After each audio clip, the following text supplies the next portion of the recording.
Pensemos un momento en una de las bebidas más famosas del mundo. ¿Y si su origen fuera algo completamente inesperado? Pues hoy vamos a desvelar precisamente eso, la sorprendente historia de Fanta. Claro, cuando pensamos en Fanta nos viene a la cabeza, pues eso, colores vivos, sabor a fruta, buen rollo, ¿no? Es una marca mundial, está presente en casi 200 países. Pero, y aquí viene lo interesante, esa imagen tan alegre esconde un origen, digamos, mucho más oscuro y bastante más complejo. Y es que la pregunta clave es esta. ¿Qué tiene que ver Fanta con la Alemania nazi? Pues para entenderlo tenemos que hacer un viaje en el tiempo, justo a los años previos a la Segunda Guerra Mundial. Vale, empezamos. Y es que, para entender de dónde sale Fanta, lo primero es hablar de Coca-Cola. Sí, de Coca-Cola. Y de cómo este clásico americano se convirtió en una auténtica locura, en una sensación, en la Alemania de preguerra. Y es que el dato es alucinante. Para que nos hagamos una idea, en 1939 se vendían en Alemania más de 4 millones de cajas de Coca-Cola al año. 4 millones. Pensemos que en el 33, cuando los nazis subieron al poder, la cifra era de solo 100.000. O sea, el crecimiento fue brutal, exponencial. Y claro, la bebida no tardó en calar, y hondo, ¿eh? Hasta en la mismísima élite del régimen.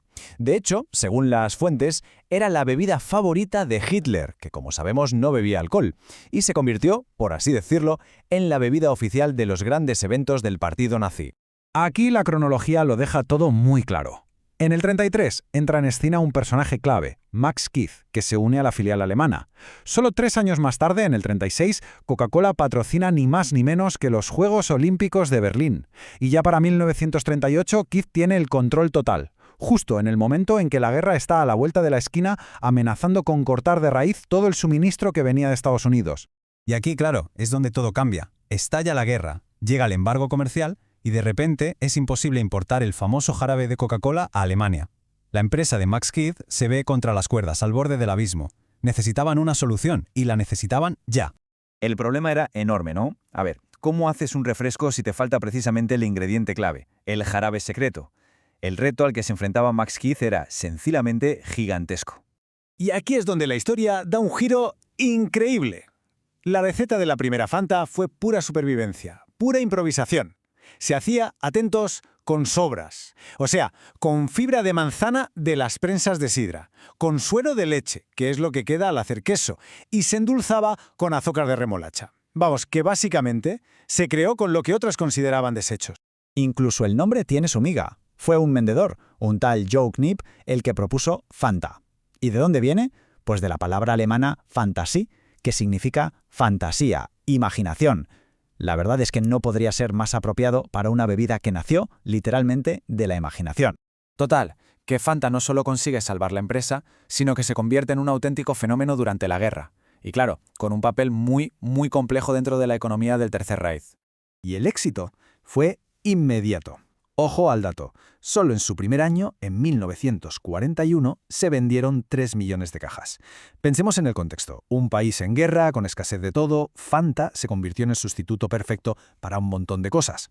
Y la pregunta es, ¿quién la bebía? Pues todo el mundo. Desde la gente de a pie, que la usaba hasta para endulzar las sopas porque no había azúcar, hasta las juventudes hitlerianas. También los militares, pilotos de la Luftwaffe, las tripulaciones de los submarinos y, por supuesto, los altos cargos, como Hermann Göring, e incluso Hitler y Eva Braun. De hecho, hay una cita muy reveladora del comandante de submarinos Eric Topp, que dijo que era un gran estímulo para la moral. Esto nos da una idea muy clara de la importancia que llegó a tener incluso en primera línea de combate.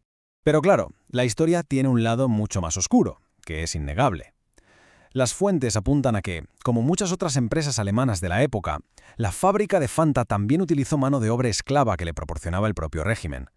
Ahora bien, la historia de Max Keith es compleja. Porque esas mismas fuentes también recogen que sus propios trabajadores, después de la guerra, declararon que él los protegió de malos tratos, que se preocupó de que tuvieran comida. Es una de esas contradicciones que, definen lo complicado que era todo en aquella época. Bien, ¿y qué pasa cuando acaba la guerra? ¿Qué fue de Fanta y de Max Keith? Pues la historia, una vez más, da otro giro inesperado. Y aquí está la gran clave de todo esto. La Fanta de la guerra y la Fanta que conocemos hoy no tienen casi nada que ver. Son dos bebidas completamente diferentes. La original, la alemana, nació de la pura necesidad, hecha con sobras. La moderna, la que se crea en Italia en el 55, se diseñó ya pensando en el mercado, con cítricos de la zona.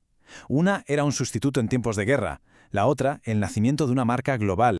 Vamos a ver la cronología de la posguerra. Termina la guerra en el 45 y la producción de esa Fanta original se para en seco, en 1949. Tuvieron que pasar unos años hasta el 55 para que en Nápoles, en Italia, naciera la nueva Fanta de naranja, la que todos conocemos, ya preparada para conquistar el mundo. Y vaya si lo conquistó.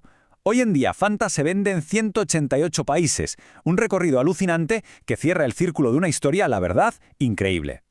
Y todo esto nos deja con una reflexión final. ¿Qué es la historia de Fanta? ¿Es la historia de un producto del ingenio, de la supervivencia en tiempos de crisis? ¿O es más bien el legado de una colaboración, inevitable y muy controvertida?